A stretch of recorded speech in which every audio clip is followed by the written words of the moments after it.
The last thing is going to be Elias Diaz, who, he cleared waivers. He's now a free agent. Giants supposedly are interested in him. We're going to talk about kind of what his fit is. Does he make a lot of sense? Which I think in the immediate, yes, he does. But, I'm going to get your thoughts on that one, Dan. Tell me in the chat what you guys are thinking as well. But I'll kick it over to you first. So there's a couple things with Elias Diaz.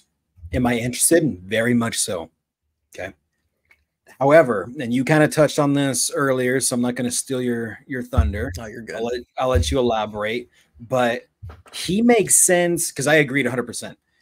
And I thought the same way prior to you saying it. So that's why you and I are good friends. Yeah. He makes sense if you're serious about making a wild card push. He makes sense if you're planning on potentially keeping him going into next season. That's where he makes a lot of sense. And they kind of touched on it. I forgot who said it. Somebody in an interview said it with KNBR, how it's time to consider platooning Patrick Bailey. He's proven that he can't last the whole season. Mind you, he's not even playing daily, and he's still gets worn out after 2.5 months. It wasn't a one-time thing last year. He said he put on 20, 30 pounds to prevent that issue. The issue happened the exact same time. He's just not cut out for a whole season. And he's liability from the right side of the plate. Left side, he can be average, but right side, he's a liability. So it's time to consider getting another catcher that you can slide in as a platoon for Patrick Bailey. I hate platooning, but it makes the most sense for him. So if you're planning on making a push for the wild card, yes, I think you need Diaz for the rest of the season and a potential wild card and postseason run, because it's been proven that our 5 catchers that we played this season have combined for a total of 9 home runs. And that is amazing. I don't trust Reitz. I don't trust Casali. I don't trust Sable. I don't trust any of them to fill in for a playoff push in Bailey's place, especially if that side issue lingers longer than the 10-day. So if you're going to make a push, yes, get Elias Diaz in. If you're out of contention and you think there's really no hope and you don't plan on having him going into next season, I don't think there's much of a reason to pursue him. Yeah, that's exactly where I stand. And playoff push aside, like, because I think that's a little bit of a stretch at this point, as we've kind of touched on earlier. I just don't see it happening. I mean, I hope I'm wrong, but I don't see it happening. To me, if you don't intend on keeping him for 2025, it's kind of pointless. Yeah, like, it's just you could do it and just have a better product on the field for a month and a half, but it's kind of pointless. It's just how I feel about it. But if you want to keep him for next season, I think he's a guy that could play 60 games, 70 games.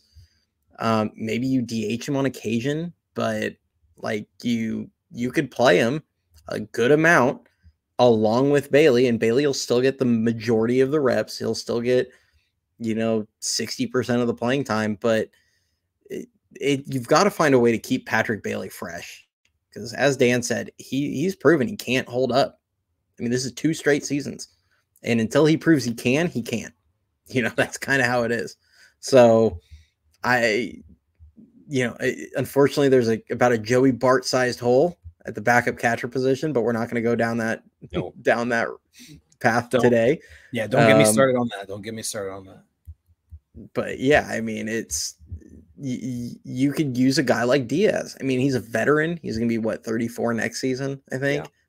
So, he's a veteran, which is good. It's good to have a veteran. Casali being there is a good thing.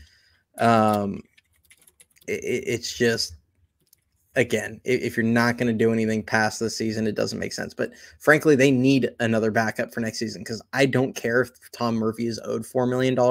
Get that guy the hell away from this team. I don't want to watch him kicking balls again another season and throwing balls into the outfield or throwing 14 hoppers to second base. I'm tired of it. There's been I don't want to watch him again. There's been rumors he might retire. Especially apparently that knee thing is like bad. He can't even squat anymore. And yes, Daniel, we've mentioned this as well.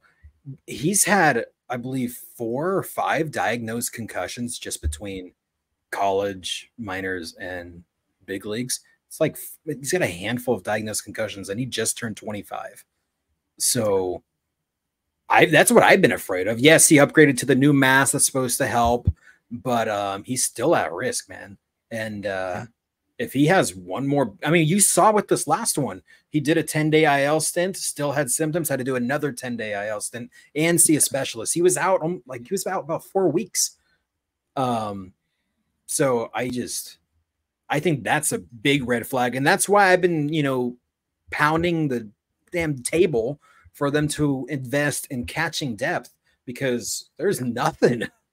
You've got Reitz, you've got Sable, and then you got someone that we drafted in like the 20th round, and that's pretty much it, man. Like, God forbid something happened and Bailey was out long term, or if he had lingering concussion symptoms and went on like a 60-day IL stint, then you're gonna roll with 36-year-old Casali with Jackson Reitz to back him up and think that's going to get you through the majority of a season. They've got to address the catching position. And so that's why, I mean, you and I both said it. Unless you're going to keep him long term, it doesn't really make much sense for the last 30 games of the season to pursue Diaz. But I don't know. I just think in general, the catching position needs to be addressed this offseason for sure. Yeah. Yeah, I agree. And the thing, Diaz, I was just peeking at his left-handed, his splits against lefties. Last couple of years, it hasn't really been good. Even though he's a right-handed hitter, he's actually got a little bit of reverse splits going on. He's better against righties. Yeah. But as I've said, and I will continue to say, I do not care about offense out of my backup catcher. Nope. I don't. Now, Bart would have been awesome if he was doing what he's doing in Pittsburgh here. I'd never complain about that. Yep. I want my backup catcher to be solid defensively. Casali, he's solid at handling the staff and framing, blocking. Not a great arm, but that's fine. Like, overall, solid defensively. He's fine. But I just, Diaz is a solid defensive catcher, at least as far as I'm aware. I'd have to check his Savant page, but I've never had issues when I've watched him catching for Colorado. Yeah. I felt like he looked solid back there and comfortable. I feel like I always saw him making a lot of really good blocks and things like that when they played the Giants. So, maybe he just careered it every time he played the Giants, but last I checked, he's a pretty solid defensive catcher. And that I'm all for. So, my eyeball test that I've seen with him, he's pretty good. And the bat is just a plus. Like, he's shown at times he can be pretty close to a league average bat. So if you're getting that kind of production, you're probably getting similar production offensively out of him than you're going to get out of Bailey anyway. Because Bailey at this point is showing he's probably 10-15% worse than league average over the course of a full season. Now, granted, there might be a stretch of that where he's about 30% better than league average, and then a stretch where he's about 90% worse than league average. But that's kind of who he is in the last 2 years. But they've got to have something like behind him. They cannot go into another year where Bailey's going to get overplayed and then injured and his plays falls off a cliff and everything in the last 2 months. Because right now they are just throwing 3 or 4 outs a game away easily. And you can't do that. Not when you don't have stars in your lineup. Yeah. So, you're not the Dodgers. The Dodgers could, they have Will Smith, who's awesome, but like the Dodgers aren't, if Bailey was on the Dodgers, like he could make his 3 or 4 outs a game and no one would care. Yeah. Like they would not give a crap, but he's not. He's on a team that has no stars. So it's a problem. So for sure. 100% agree, Mike. Yes. Put him at 8. Yes. Like I'd stick him at 8. I do like having a 9 hitter that kind of has some speed and things like that, but I'd stick him at 8 every game. For the rest of his career. Yes. Just stick him at 8. No, and you're not wrong. It's true. Like he is a number 8 hitter. And I don't know. You guys know my thoughts on Patrick Bailey. I'm not gonna touch base on that because I don't want to go on a rant and make my migraine 10 times worse than it was earlier today. So I'm gonna keep my mouth zipped on that. But point blank, simple moral of the story. If you're gonna keep him next year, pursue Diaz. If you're not, don't even consider it. Regardless what you do, address the catching position this offseason. Get Bailey a personal trainer. Give him a David Goggins. Set him up with him for 6 months, and then get rid of Tom Murphy by all means and by all measures necessary. Get rid of him. He's got to go. Yeah. I mean, if you look at how many games Buster Posey caught year to year, it was usually like 105, 110. Like, he didn't catch that many. Like, we're not, like, that's the thing is, like, as valuable as Bailey's glove is, like, there just needs to be some kind of, you know, prerequisite minimum standard for his offense. Like, you just can't go out doing what he's doing right now. Like, that is just unacceptable for a starting catcher. If he was a backup doing this, I would not care, as I've said many times. But the thing with Buster, though, is that yes, he would catch 105, 110 games a season. Yeah. But when he wasn't catching, he was still playing. He was at first base. Oh, yeah. And even after in his 12th year of his career, he was still doing that, playing 135 games a season, 140 games a season. And not once, even when he was in his 30s, did you hear, oh, he's fatigued. Like, he was just an animal. So that's why it just blows my mind when you have 24-year-old Patrick Bailey running out of gas after June. So I don't know. That's where I stand.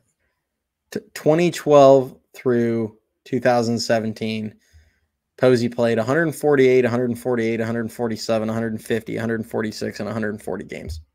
Yeah, same. So they found a way to get him in.